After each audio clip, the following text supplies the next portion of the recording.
నమస్తే. శ్రీ గురుభ్యో నమః. శ్రీమాత్రే నమః. ఆదిత్యాయ చ సోమాయ మంగళాయ బుధాయ చ గురు శుక్ర శనిభ్యే రాహవే కేతవే నమః. జపా కుసుమ సంకాశం కాశ్యపేయం మహాద్రుతిం తమోరిం సర్వపాపఘ్నం ప్రణతోస్మి దివాకరం.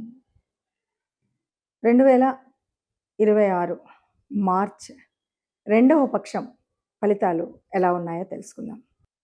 మార్చ్ 2026 గోచార ఫలితాలు ఎలా ఉంటాయి అని తెలుసుకోవడానికి ముందు ఇక్కడ ఈ మార్చికి మాత్రం ఒక ప్రత్యేకత ఉంది.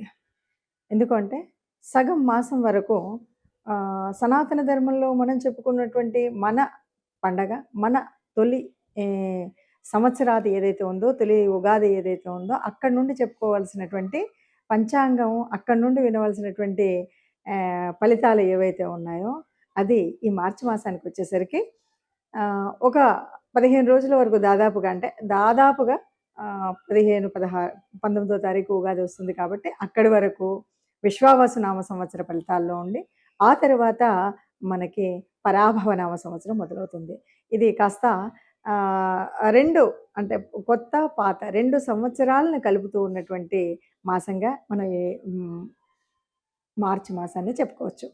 ఇక ఈ మాసానికి కనుక గోచార ఫలితాలను తెలుసుకునేటప్పుడు అసలు గోచారంలో మనకు ఉండవలసినటువంటి గ్రహస్థితి ఈ మాసంలో మరి ఎలా ఉంది, ప్రారంభంలో ఎలా ఉంది, చివరిలో ఏదైనా మార్పు ఉందా అని కనుక చూసినట్టయితే ముందుగా ఇందులో మనకి కుంభరాశిలో మొన్నటి వరకు మనకు తెలుసు అధిక గ్రహాలు అక్కడ ఉన్నటువంటి సంగతి.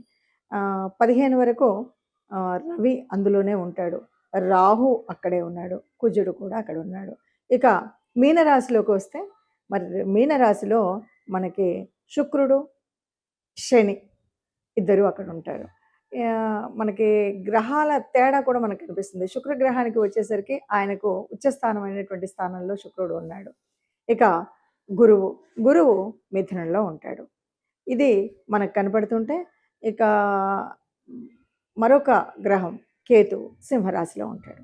ఇది మనకు నవగ్రహాలు ఎక్కడ ఉన్నాయని. చంద్రుడు ప్రారంభంలో అయితే మనకి కర్కాటకంలోనే ప్రారంభమవుతాడు. సరే, మరి ఈ రకంగా ఉన్నటువంటి గ్రహాలు ఇలా ఉన్నప్పుడు మరి ఒక్కొక్క అంటే 12 రాశుల వారికి గోచార ఫలితం ఎలా ఉంటుంది, ఈ గోచార ఫలితం వల్ల ఈ నెల రోజులు, ఈ మాసం అంతా కూడా మనం చేసుకోవాల్సినటువంటి జాగ్రత్తలు ఏంటి, పరిహారాలు ఏంటి, లేదా మనం ఉన్నటువంటి అంటే యోగించేటువంటి గ్రహాల యొక్క అనుకూలత ఉన్నప్పుడు మనం ఇంకా అభివృద్ధి కోసం చేయవలసినటువంటి పనులేంటి, ఇలా మనం చూసుకోవడానికి. నిజంగా జాతకంలో చెప్పినట్టు జరుగుతుందా? అసలు జాతకాలు ఇంతమంది చెప్తున్నారు, మరి అందరి జీవితాలు చూస్తే బయట ఇలా ఉన్నాయి అనేవాళ్ళు చాలా ఎక్కువగా ఉన్నారు. నిజానికి జాతకం అంటే జాతకం మనకు తెలుసు కాబట్టి ఈ జాతకంలో జరిగినట్టు ఇలాగే జరుగుతుందని జన్మ జాతకం వల్ల కానీ మీరు గోచార రీత్యా కానీ నిజంగా చెప్పడం అనేటువంటిది అంత సులభమైనటువంటిది కాదు, అది నిజమైనటువంటిది కాదు. ఎందుకు అంటే మనకు గోచార ఫలితం ఉన్నప్పుడు కూడా ఎట్లా ఉంటుంది అంటే ఒక రకంగా చెప్పాలంటే ఏదైనా కష్టం వచ్చినప్పుడు ఆ కష్టాన్ని తట్టుకోవడానికి ఓ సహాయం చేసేటువంటిది, ఆ కష్టాన్ని తప్పుకొని కొద్దిగా ముందుకు వెళ్ళడానికి మనకు కావాల్సినటువంటి ఒక చేయూతనిచ్చేటువంటి ఒక మార్గదర్శనం చేసేటువంటిదే.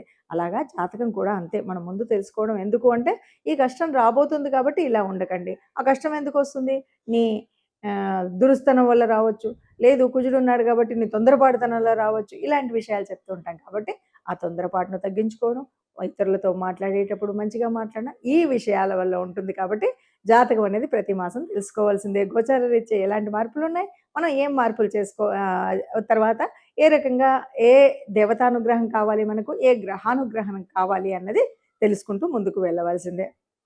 అలా మరి ఈ మార్చి మాసంలో ఒక్కొక్క రాశి వారికి ఎలాంటి ఫలితాలు ఉన్నాయో నెమ్మదిగా చూద్దాం. తదుపరి రాశి మిథున రాశి వారికి ఈ నెలలో కనుక చూస్తే దాదాపుగా అనుకూలమైన పరిస్థితులే ఉన్నాయి. సహకారం లభిస్తుంది. ముఖ్యంగా ఈ సహకారం ఎవరి నుండి లభిస్తుంది? స్నేహితుల నుండి సహకారం లభిస్తుంది. ఇంట్లో భార్య నుండి భర్తకి, భర్త నుండి భార్యకు సహకారం లభిస్తుంది. మీరు ఉద్యోగం చేస్తుంటే ఈ ఉద్యోగ స్థానంలో సహకారం లభిస్తుంది. మీరు రాజకీయ నాయకులైతే మీ అనునాయులతో సహకారం లభిస్తుంది. మీరు సమాజంలో ఒక సంఘ సంస్కర్త అయితే ఆ చుట్టుపక్కల ఉన్న వాళ్ళతో సహకారం లభిస్తుంది. అంటే ఎవరికైనా ఏదైనా పని చేయాలంటే, పని సఫలీకృతం కావాలి అంటే పక్క వాళ్ళ సహకారం ఉంటేనే పూర్తి చేయగలుగుతాం. అలాంటి సహకారం పూర్తిగా లభించేటువంటి మాసం మిథున రాశి వారికి ఈ మాసం. అన్ని విషయాల్లో కూడా విజయమే జరుగుతుంది. అన్ని విషయాల్లో విజయము అంటే నేను ఒక్కసారి ఇక్కడున్న వాడిని ఎక్కడికో వెళ్ళిపోతానని కాదు. మనం ఒక చిన్న పని ఏదైనా ప్రయత్నం చేస్తున్నాం. ఆ ప్రయత్నంలో విజయం జరుగుతుంది. నీ పిల్లలున్నారు. ఆ పిల్లల కోసం ఒక సీటు కోసం వెళ్ళామా, లేకపోతే వాళ్ళు చదివేటువంటి చదువులో గాని చిన్నదవ్వనివ్వండి, పెద్దదవ్వండి వాళ్ళు చేస్తున్న పనిలో మీకు విజయం కనిపిస్తుంది. మనం ఇంట్లో అనుకున్నటువంటి ఓ శుభకార్యం ఉంది. విజయంగా నిర్విఘ్నం లేకుండా హాయిగా, ఆనందంగా ఆ పనిని మనం పరిపూర్ణంగా పూర్తి చేయగలుగుతాం. అలాంటి విజయం కనిపిస్తుంది. ఇలాగా అనేక మార్గాల ద్వారా గూడా అంటే ఆహ్, ఎదుగుదల అనేది ఒకవైపు నుండి ఏదో నేను వ్యాపారం చేస్తున్నాను అలా వెళ్తుంది. ఏదో ఉద్యోగం చేస్తున్నాను కాకుండా, ఎదుగుదల అన్నప్పుడు అనుకోకుండా ఆల్ ఆఫ్ సడెన్ వీళ్ళకో చేంజ్ కనబడుతుంది. ఒక కొత్త రకమైనటువంటి ఒక లాభం చేకూర్చేటువంటి స్థితి కనబడుతుంది. అలాగా మనకు ఎవరి వల్లనో ఏదో ఒక సహాయం వల్లనో, ఎవరి మాట సాయం వల్లనో మనకేమవుతుందంటే అందరి సహకారం ఉండడం వల్ల మంచి ఎదుగుదలకు ఒక పునాది వేసేటువంటిది ఉంటుంది. అయితే ఇక్కడ బాగా గుర్తుపెట్టుకోవాల్సిందేంటంటే మనకెంత డబ్బొస్తుందో, ఎంత ఆదాయం వస్తుందో అలాగే ఖర్చు కూడా అవుతుంది. ఖర్చు అనగానే మనం భయపడాల్సిన అవసరం లేదు. ఆ ఖర్చు శుభకార్యాలే ఖర్చవ్వచ్చు. అప్పుడు మనం ఖర్చు పెట్టిన దానికి కష్టపడే పని లేదు. బాధపడే పని లేదు కదా! అలాగే ఆ ఖర్చు ఇంకేదైనా మంచి కార్యానికి అవ్వచ్చు. అప్పుడు గూడా బాధపడే పని లేదు కదా! అంటే ఎంత ఆదాయం వస్తుందో అంత ఖర్చయ్యేటువంటి స్థితయితే ఉంటుంది.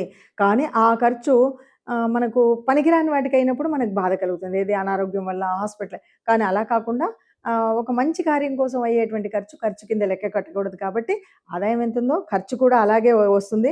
ఇక నిరుద్యోగులు ఎవరైతే ఉంటో నేను ఉద్యోగం వస్తుంది అని చెప్పను. కానీ ఉన్నటువంటి గ్రహస్థితుల వల్ల కనీసం తాత్కాలికమైనటువంటి అంటే టెంపరరీ జాబ్స్ ఉంటాయి కదా! అవి తాత్కాలికమైనటువంటి జాబ్ లేదా ఒక జీవనోపాధి కలిగేటువంటి అవకాశం ఉంది. నిరుద్యోగులందరికీ కూడా తాత్కాలికంగా ఒక ప్రాతిపదికం అయితే వస్తుంది. సంతాన ప్రయత్నం గూడా ఫలిస్తుంది. ఎవరైనా సంతానం కోసం ప్రయత్నం చేసేవాళ్ళు అంటే, వాళ్ళు తప్పనిసరిగా ఈ మాసంలో వాళ్ళ ఆ ఫలితం కోసం ఎదురు చూడవచ్చు. అలాగే పిల్లల సంతానం కూడా అంటే మీ సంతానానికి సంతానం కావాలనుకునేటువంటి వాళ్ళకి కూడా ఇది మంచి సమయంగా చెప్పొచ్చు. అలాగే ప్రేమలు, అభిమానాలు ఇవన్నీ కూడా వృద్ధి చెందేటువంటి స్థితి, పరిఢవిల్లేటువంటి స్థితి. అంటే మీకున్నటువంటి స్నేహితుల ద్వారా గానీ, బంధువుల ద్వారా గానీ, పెద్దలు కానీ, ఇటు అమ్మ వైపు, నాన్న వైపు ఎటైనా చెప్పుకోండి. అన్ని రకాలుగా గూడా మీకు అనుబంధాలు, ఆత్మీయత పెరిగేటువంటి పరిస్థితి ఈ మాసంలో కనిపిస్తుంది. ఇలా ఒక్కొక్క గ్రహం వల్ల ఒక్కొక్క ప్రభావాన్ని మనం చూస్తున్నాం కదా! అంటే ఇది గ్రహాల యొక్క తత్వం ఒక్కటే కాదు. మనకు కూడా జన్మజాతకంలో ఉన్నటువంటి అంతకుముందే ఉన్నటువంటి గ్రహాల ఉపస్థితి వల్ల కావచ్చు, లేకపోతే జరుగుతున్న దశ, అంతర్దశల మూలంగా కూడా కావచ్చు. మనం ఇప్పుడు ఏదైతే చెప్పుకున్నామో అలాగ మాకు జరగలేదండి. లేదు అలాకంటే బాగా జరిగిందండి. లేదు అలా చెప్పారు గానీ ఇలా జరిగిందండి అనే మాటలు వింటుంటాం కాబట్టి దానికి కారణం ఏమిటి అంటే ముఖ్యంగా మనకు జన్మజాతకంలో మనకు నడుస్తున్నటువంటి మంచి యోగించే గ్రహాలు మనకు అనుకూలంగా ఉండేవి ఉండవచ్చు. లేదా నడుస్తున్నటువంటి దశ, అంతర్దశలు చాలా బాగా ప్రభావితం చేసేటువంటివిగా ఉండొచ్చు. కానీ అలాంటప్పుడు కూడా కొన్నిసార్లు కొన్ని రకాలైనటువంటి గ్రహాల యొక్క యుతుల వల్ల గానీ, గ్రహాల యొక్క దృష్టుల వల్ల గానీ కొన్ని మార్పులైతే తప్పకుండా జరుగుతాయి. ఈ మార్పులు జరిగినప్పుడు మనకు అంతా ఉన్నా కాస్త పట్టించుకున్నప్పుడు తెలియకపోవచ్చేమో కానీ, మన భవిష్యత్తుకు పునాది వేసేటువంటి కొన్ని మంచి నిర్ణయాలు తీసుకునేటప్పుడు ఇది ఉండాలి. కాబట్టి ఇప్పటి వరకు మనం చెప్పుకున్నట్టుగా ఈ పరిస్థితి ఉంది కాబట్టి మరి ఏం చేయాలి? అంటే ఏమీ లేదండి. అసలు మనకు శాస్త్ర ప్రకారంగా గూడా ఓ పద్ధతి ఉంటుంది. ఎప్పుడూ కూడా దేవతానుగ్రహం పొందాలి అంటే ఇష్టదేవత ఆర్ లేదు అంటే కులదేవత. ఈ మీ ఇష్టదేవతను గాని, కులదేవతను గాని ఆరాధించేటువంటి పద్ధతి ఉంటుంది.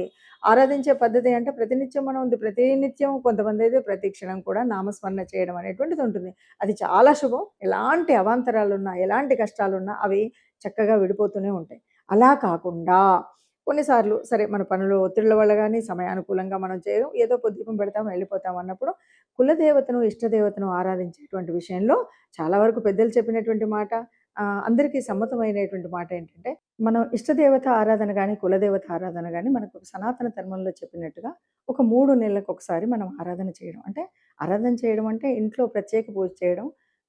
మనం నలుగురిని పిలుచుకొని, లేదు ఒక హోమము ఇలాంటివి ఏదైనా సరే మనం లేదు ఆ పేరు మీద దానం, ధర్మం చేయడం అనేటువంటిది ఒక పద్ధతి.